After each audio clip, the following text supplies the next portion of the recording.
तो सबसे पहले हम समझेंगे कि डिफॉर्मिंग फोर्स होता क्या है। तो deforming force is that force which change the position. जैसे कि इस बॉडी ने अपना कुछ फॉर्मेशन बना करके रखा हुआ है और जब हम इस बॉडी पर फोर्स अप्लाई करते हैं तो इस बॉडी का जो फॉर्मेशन है वो चेंज हो जाता है। तो जो फोर्स इस बॉडी के फॉर्मेशन को चेंज करा रहा है then such force is called deformation force. जैसे कि ये कल मैंने तुम्हें बताया था, सपोज दैट हमारे पास एक वायर है और इस वायर को हमने लटका रखा है। अब हमने इस वायर पर एक डिफॉर्मिंग फोर्स लगाया, ये हमने पकड़ करके इसे नीचे की तरफ खींच दिया F। तो ये हमारा डिफॉर्मिंग फोर्स है। क्यों? क्योंकि ये वायर की लेंथ को इंक्रीज कर रहा है। तो इसका जो फॉर्मेशन था, पहले इतना फॉर्मेशन था, पहले इतना लेंथ ही थी ये, अब ये इसमें एक्स्ट्रा लेंथ आ गई तो इसका फॉर्मेशन क्या हुआ, चेंज हो गया। तो हमने ये डिफॉर्मिंग फोर्स की वजह से इसका जो फॉर्मेशन है, इसकी जो लेंथ है वो इंक्रीज हो गई। ठीक है।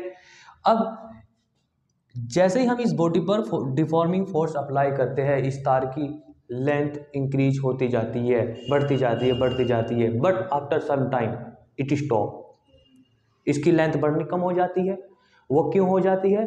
क्योंकि ऊपर की तरफ एक फोर्स और जनरेट हो गया जो कि ऊपर की तरफ है, जिस फोर्स को बोलते हैं रिस्टोरिंग फोर्स। Restoring force. और ये कौन सा फोर्स है? Deforming force. तो ये दो फोर्स होते हैं, deforming force, deforming force. Deforming force क्या करेगा? डिफॉर्मिंग फोर्स बॉडी की फॉर्मेशन को चेंज करेगा और रिस्टोरिंग फोर्स उसके फॉर्मेशन को वापस लाएगा। तो जैसे ही हम डिफॉर्मिंग फोर्स को हटा लेंगे, तुरंत ये तार खींच करके वापस यहीं आ जाएगा। तो रिस्टोरिंग फोर्स और डिफॉर्मिंग फोर्स दोनों सेम हैं। ठीक है। डिफॉर्मिंग फोर्स के अपोजिशन में कौन लगता है? Restoring force. ये रिस्टोरिंग फोर्स क्या करेगा? ये बॉडी की जो ओरिजिनल पोजीशन थी उसको वापस लाएगा। ठीक है। अब जब ये बॉडी जब ये तार खींचना बंद हो जाएगा, जब ये तार खींचना बंद हो जाएगा तो उस कंडीशन में, उस सिचुएशन पर हम कहेंगे कि डिफॉर्मिंग फोर्स रिस्टोरिंग फोर्स के इक्वल हो गया। तो ये दोनों फोर्स कब इक्वल हो गए? जब बॉडी में कोई चेंज नहीं हो रहा होगा। तो दोनों फोर्सेस इक्वल हो जाते हैं, ये deforming force and restoring force. ठीक है। अब हम न्यू टॉपिक लेते हैं, प्रॉपर्टी ऑफ मैटर्स, और उसका नाम है इलास्टिसिटी। इलास्टिसिटी इलास्टिसिटी एक मैटर्स की प्रॉपर्टी है, जो कि आपका चैप्टर भी इसी नाम से है। क्या नाम है? Mechanical properties of matter. Elasticity is a property of the matter. बहुत तरह की प्रॉपर्टी होती है मैटर्स के पास। जैसे कि लिक्विड के पास कौन सी प्रॉपर्टी है? फ्लो होने की। ठीक इसी तरह से और भी प्रॉपर्टी होती है मैटर्स के पास, इलास्टिसिटी। जब हम किसी बॉडी पर डिफॉर्मिंग फोर्स अप्लाई करते हैं तो उस बॉडी का फॉर्मेशन क्या होता है? चेंज हो जाता है। But after removal force, after removing the deforming force, its come back, वापस आ जाती है। ये कौन लेकर के आया? आंसर है रिस्टोरिंग फोर्स। तो जैसे ही हमने इस पे डिफॉर्मिंग फोर्स अप्लाई करते हैं तो एक फोर्स और जनरेट हो जाता है इस बॉडी के अंदर, वो अंदर है। वो कौन सा फोर्स है? Restoring force. तो ये वापस आ गया। और ये इसकी क्वालिटी है, इस बॉडी की ये क्वालिटी है कि जैसे ही हम इस पे डिफॉर्मिंग फोर्स को अप्लाई करेंगे तो ये वापस से लौट करके उसी पोजीशन पर आ जाएगी। इसमें क्या जनरेट हो जाता है? Restoring force. ये जो इसकी प्रॉपर्टी है, ये इस बॉडी की क्वालिटी है। जैसे ही मैं इस बॉडी को दबाऊंगा और फोर्स को रिमूव करूंगा, वापस अपनी पोजीशन पे आ जाएगी। तो ये बॉडी क्या कर रही है? Tends to regain its original position. Such property is known as the elasticity. तो elasticity क्या हुई? Elasticity is a property of a matter. If we apply a deforming force and after removing the force, the body regain its original position. अपनी दूसरी उसी position पर आ जाएगी। ये elasticity होती है। ठीक है। जैसे कि एग्जाम्पल हो सकते हैं इसके, रबर है, हमने उसको रबर को ऐसे खींच दिया, क्या किया हमने? डिफॉर्मिंग फोर्स अप्लाई किया, छोड़ दीजिए, वहीं आ जाएगी वापस। ये होती है इलास्टिसिटी। तो elasticity is a property of matter. इसका रीजन भी दिया जाता है कि what is the reason of the elasticity. Elasticity में जो प्रॉपर्टी है ये क्यों है? तो इसको हम एक्सप्लेन कर सकते हैं by the inter atomic forces से। इंटर एटॉमिक फोर्सेस आप पढ़ चुके हो कल।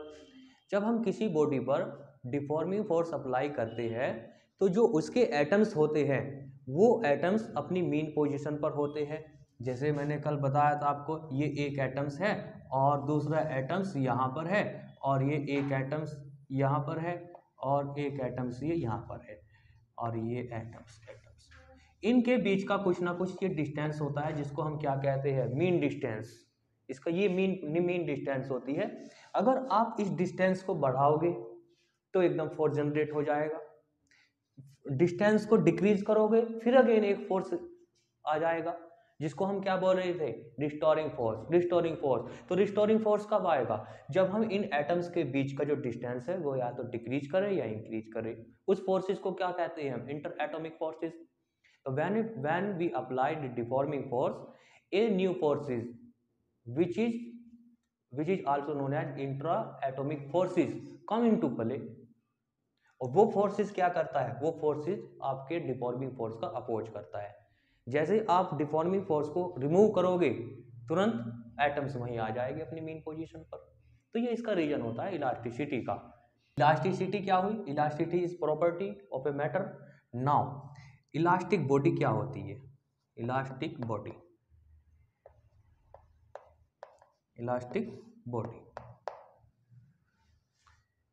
हमने अपनी बॉडी को क्लासिफाई कर दिया on the basis of the elasticity. कुछ बॉडी ऐसी होती है बहुत अच्छी क्वालिटी पाई जाती है उनमें, उनको दबाया और दबाने के बाद फिर वापस अपनी ओरिजिनल पोजीशन पे आ गई। कुछ बॉडी ऐसी होती है कि उनको दबाओ और दबाने के बाद वापस आने की नहीं, जैसे कि मड, आटे की पुट्टी, आटा लो गूंदा हुआ भीगा हुआ आटा, उसको दबाओ, क्या वो वापस आएगा, वापस नहीं आएगा। तो हमने अपनी इलास्टिसिटी की प्रॉपर्टी के बेसिस पर बॉडी को क्लासिफाई कर दिया और ये कहा कि वे बॉडी जिनमें हम डिफॉर्मिंग फोर्स अप्लाई करें and after removing the force its come back to its original position, वे बॉडी क्या कहलाएगी,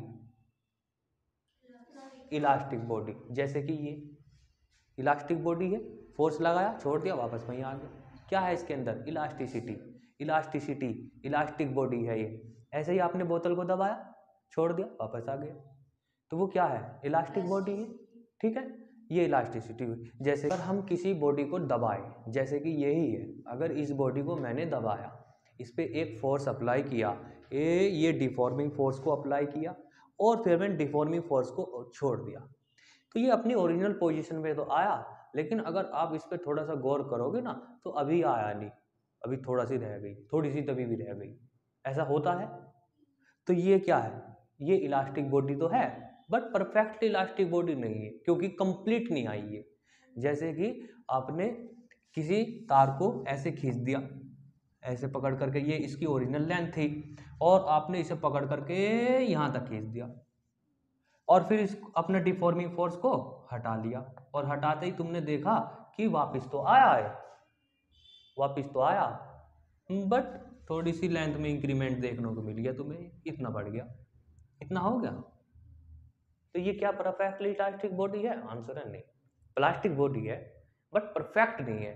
क्यों, क्योंकि ये अपनी जो बिल्कुल ओरिजिनल पोजीशन थी उसमें नहीं आया है।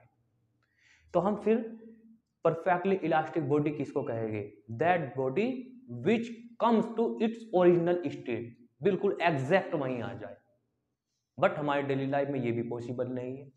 तो कोई भी body, any body can not be perfectly elastic body, ये नहीं हो सकता। फिर भी जैसे कि मैंने तुम्हें अभी बताया था, रिजिड बॉडी के लिए एग्जाम्पल, सबसे अच्छा एग्जाम्पल कौन, डायमंड। सेम इसी तरीके से परफेक्टली इलास्टिक बॉडी के लिए एग्जाम्पल है सबसे अच्छा क्वार्ट्ज, फास्फर, ब्रॉन्ज, ये इसके एग्जाम्पल है परफेक्टली इलास्टिक बॉडी के। ठीक, अब इसके अपोजिट दूसरी बॉडी होती है, ये होती है परफेक्टली प्लास्टिक बॉडी, यानी कि वे बॉडी जिन पर हम डिफॉर्मिंग फोर्स को अप्लाई करेंगे और जैसे ही फोर्स को रिमूव करेंगे वो मना कर देगी आने के लिए, मैं नहीं आ रही, वो वहीं की वहीं रह जाएगी। ठीक है, जैसे कि ये तो वापस आ जाएगी है? और ये इसको ले लीजिए, जैसे कि आपके पास ये एक बॉडी है और ये हमने इस पर फोर्स लगाया और ये अब वापस नहीं आया। तो ऐसी बॉडी जो अपनी ओरिजिनल स्टेट में ना आए, after removing the deforming force the body can not be regain its original position, then such body is known as plastic body. सबसे अच्छा एग्जाम्पल गूंदा हुआ आटा, उसको दबाओ छोड़ दो, आएगा नहीं आएगा। पुट्टी ले लीजिए, पुट्टी उसको दबाओ नहीं आएगा, गारा नहीं आएगा। स्ट्रेस मीन्स दर्द हो जाना, गर्दन में स्ट्रेस आ गया, यूं की यूं टेढ़ी की टेढ़ी रह जाएगी वो, है ना, तो स्ट्रेस आ जाना। अब ये गर्दन में दर्द क्यों हुआ? कोई ना कोई फोर्स लगा होगा तभी तो हुआ। तो स्ट्रेस का मीन्स होता है कि बॉडी पर कोई फोर्स अप्लाई हुआ जिसने उसकी जो पोजीशन थी, उसका जो कॉन्फ़िगरेशन था वो चेंज कर दिया, तुम्हारी गर्दन को टेढ़ी कर दी। किसी बॉडी पर जब हम फोर्स लगाएंगे तो वो बॉडी, वो तार खिंचता चला जाएगा due to the deforming force. But एक टाइम ऐसा आएगा कि वो खींचना बंद हो जाएगा क्योंकि उस पर रिस्टोरिंग फोर्स लग रहा है। अब मान लीजिए ये हमने एक तार लिया, ये तार मान लीजिए तांबे का है, तांबे का ये तार है और इस पे हमने फोर्स अप्लाई किया 1 Newton, 2 Newton, 4 Newton, 5 Newton, 6 Newton, 8 Newton, 10 Newton. 10 Newton पे टूट गया तो हम क्या कहेंगे भाई इसका रिस्टोरिंग फोर्स इसमें कितना? 10। तो इससे हमें एक नॉलेज मिलती है कि तार की ताकत कितनी है। उससे ज़्यादा वेट अगर तुम लटकाओगे, उससे ज़्यादा डिफॉर्मिंग फोर्स अप्लाई करोगे तो तार टूट सकता है। तो इससे हमें ये नॉलेज मिलती है। अगर हमें ये नॉलेज मिल गई फिर हम इसे अपनी डेली लाइफ में यूज कर सकते हैं।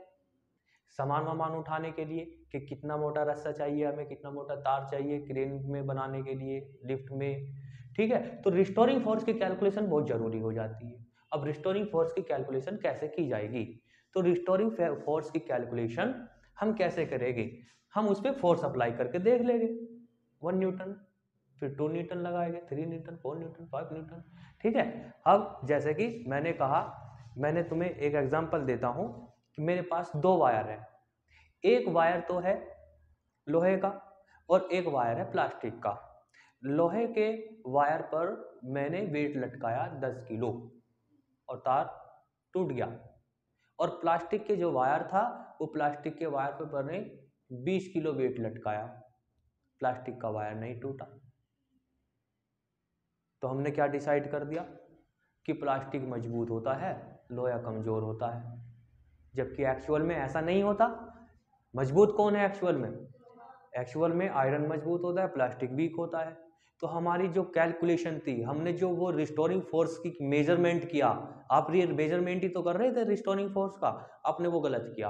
कहीं ना कहीं आप में एरर है, आपकी कैलकुलेशन में एरर है। तो एरर ये रहा कि हमने प्लास्टिक का तार तो इतना मोटा ले लिया और जो आयरन का वायर था उसको बारीक रखा।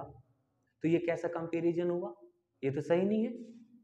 पहले दोनों की मोटाई सेम कीजिए, दोनों की मोटाई जब सेम कर लोगे फिर दोनों पे 10-10 किलो लटकाइए, फिर पता चलेगा आपको कौन सा तार ज्यादा मजबूत है, किस में ज्यादा रिस्टोरिंग फोर्स है ना। तो रिस्टोरिंग फोर्स को मेजरमेंट करने के लिए क्या जरूरी हो गया कि पहले आप उनकी मोटाई सेम कीजिए। मोटाई सेम कीजिए मीन्स उसका जो क्रॉस सेक्शन एरिया है, ये जिस पे आप लटकाओगे ये, इसको पहले सेम कीजिए। तो ये 2 वायर हो गई सेम सेम।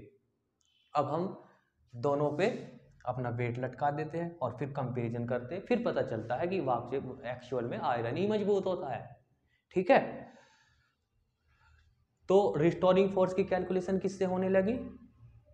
एरिया से, क्रॉस सेक्शन एरिया, क्योंकि आप इस पे लगाओगे ना तो क्रॉस सेक्शन एरिया पे आप जो फोर्स अप्लाई करोगे, जितना डिफॉर्मिंग फोर्स अप्लाई करोगे उससे पता चल जाएगा कि रिस्टोरिंग फोर्स कितना है, ठीक है।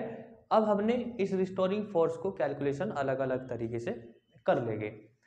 जैसे कि ये है, अब हम इस बॉडी पर फोर्स अप्लाई करते हैं तो स्ट्रेस, हाँ, रिस्टोरिंग फोर्स को हम बोलेंगे स्ट्रेस।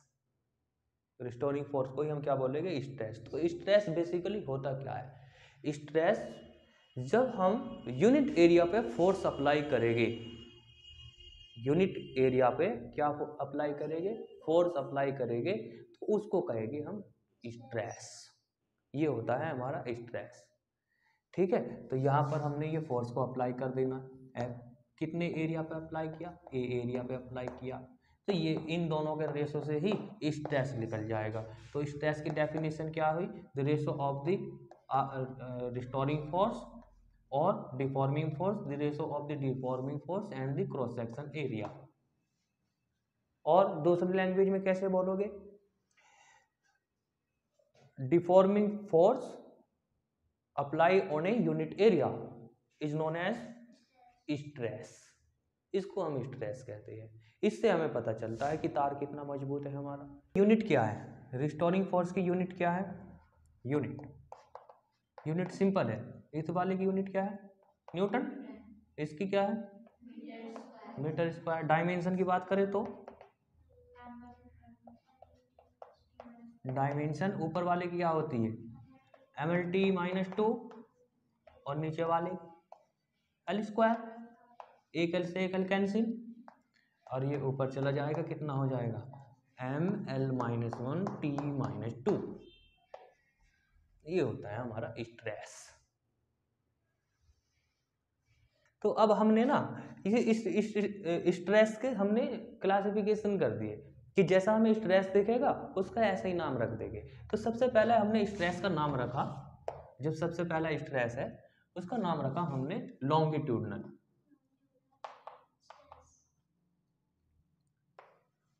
Longitudinal stress.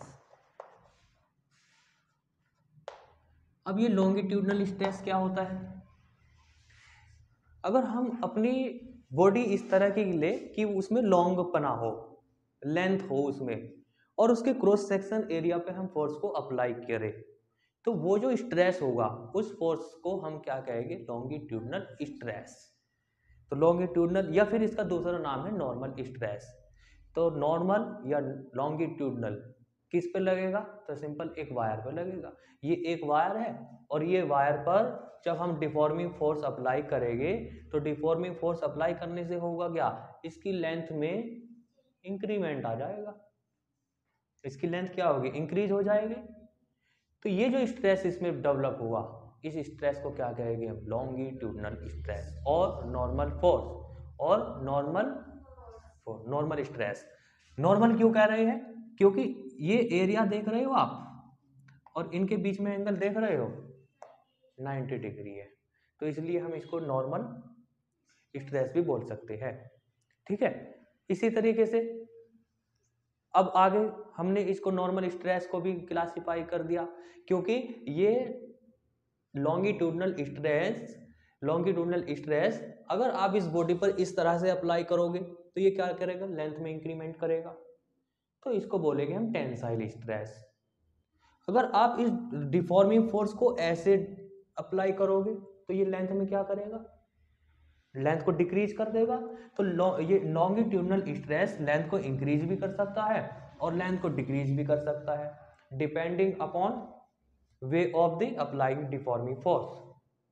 आपने नीचे की तरफ लगाया है तो लेंथ इंक्रीज हो जाएगी, ऊपर की तरफ लगाया है तो लेंथ डिक्रीज हो जाएगी। तो जब ऐसे लगाओगे फोर्स तो उसको टेंसाइल स्ट्रेस बोलेंगे, और जब कंप्रेस होगी लेंथ तो उसे कंप्रेसिव स्ट्रेस बोलेंगे। तो सिंपल हो गया, कंप्रेसिव स्ट्रेस जब ये कंप्रेस होगा, टेंसाइल जब इसमें लेंथ में इंक्रीमेंट होगा।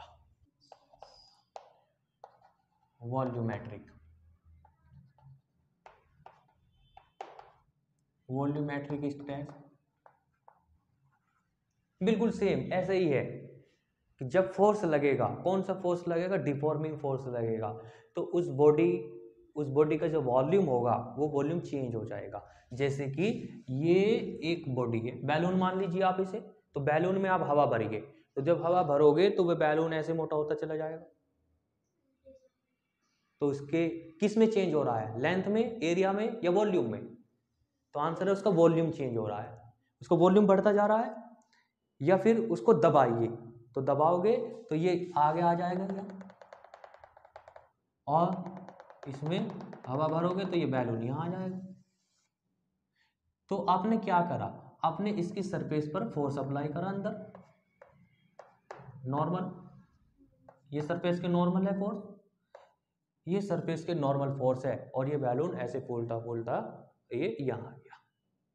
तो इस फोर्स का नाम क्या रख दिया हमने, वॉल्यूमेट्रिक स्ट्रेस, क्योंकि किस पे वर्क कर रहा है, वॉल्यूम पे, वॉल्यूम की सरफेस पे काम कर रहा है, तो इसका वॉल्यूम चेंज हो रहा है, तो इसको क्या कहेंगे हम, वॉल्यूमेट्रिक स्ट्रेस।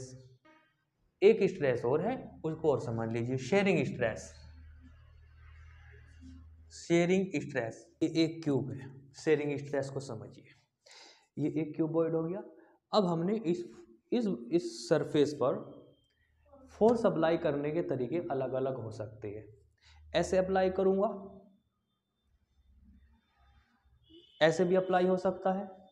तो जब हम इस बॉडी पर फोर्स को ऐसे अप्लाई करते हैं, टेंजेंशियल है ये, टेंजेंशियल का मतलब ये स्पर्श कराते हुए, तो इस सरफेस पर हमने ये ऐसे फोर्स को अप्लाई किया, तो आप देख रहे हो क्या हुआ इसमें, इसकी जो ये फलक थी, ये जो फेसिस था इसका, ये थोड़ा आगे चला गया। इस स्ट्रेस को बोलते हैं हम शेयरिंग स्ट्रेस। तो फोर्स कैसे अप्लाई करना है आपको, टेंजेंशियल। तो इस सरफेस पर अगर हम फोर्स को ऐसे टेंजेंशियल फोर्स अप्लाई करें, ऐसे कर करके, तो इस बॉडी में जो स्ट्रेस पैदा होगा, उस स्ट्रेस को हम क्या कहेंगे, टेंजेंशियल स्ट्रेस, टेंजेंशियल स्ट्रेस। और इसमें होता क्या है एक्चुअल में, ये जो फ्रंट था, ये जो फ्रंट था, ये एक स्पेसिफिक फ्रंट था, ये वाला नॉर्मल था ना, ये ऐसे, ये आगे की तरफ चला गया, ये यहाँ पे था, और ये फेसिस आगे की तरफ ये ऐसे मूव हो गया। ठीक है, तो हम अपनी डेफिनेशन में क्या वर्ड यूज करेंगे, when a deforming force acting tangential to the surface a body produce a change in the shape of the body without any change in the volume. हालांकि इसका वॉल्यूम चेंज नहीं होता, volume वही रहेगा without changing a volume, then the stress set up in the body is called tangential stress।